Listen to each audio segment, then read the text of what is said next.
The word anu is derived of ana pranane. Ultimately, if I know anything, that is just a little spigot of Panini's grace, and we just have no means of knowing anything beyond how Panini said the language should mean.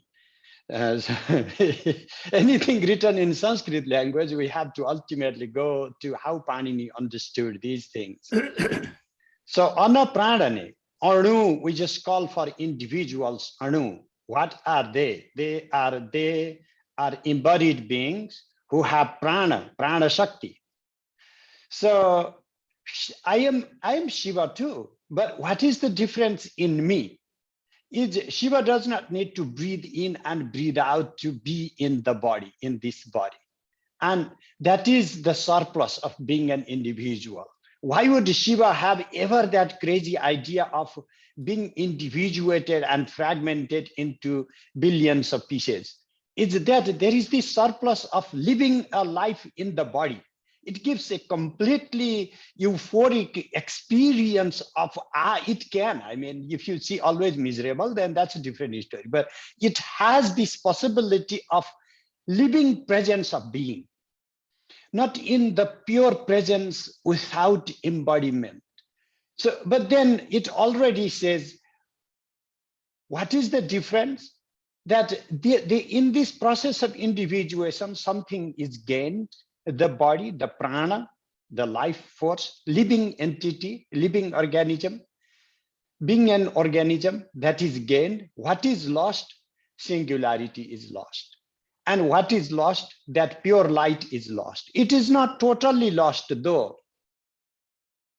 It's like, as we said, the ayaha, the iron ore and the magnet, it's not that it's categorically different, but that it has, it's a separation, it's a distinctness.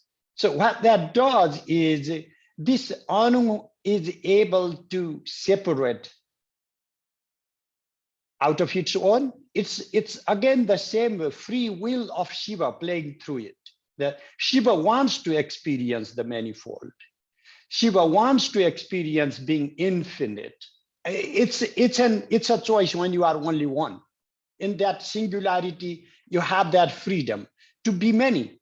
And then in this many, what is lost though, is singularity is lost. You can't have both. You can have either one or many. You have a long sugar cane stick, and then you say, can you cut it into pieces? And then I cut it into pieces, and you say, but can I have the whole thing also? It doesn't work that way. You can have either the whole thing or the pieces. So in here, fortunately, this is not like the sugar cane stick and the pieces. This is like water into different cups, and then you pour it back, and then you have the same water. It's not even water, it's a metaphor, because there is no absolute separation from the pure being. So individual, individuated states give us this separation and embodiedness, having a body and having life. And what does Shiva not have? In the pristine form is life. I can say Shiva get life, and that is what happens. That Shiva becomes me.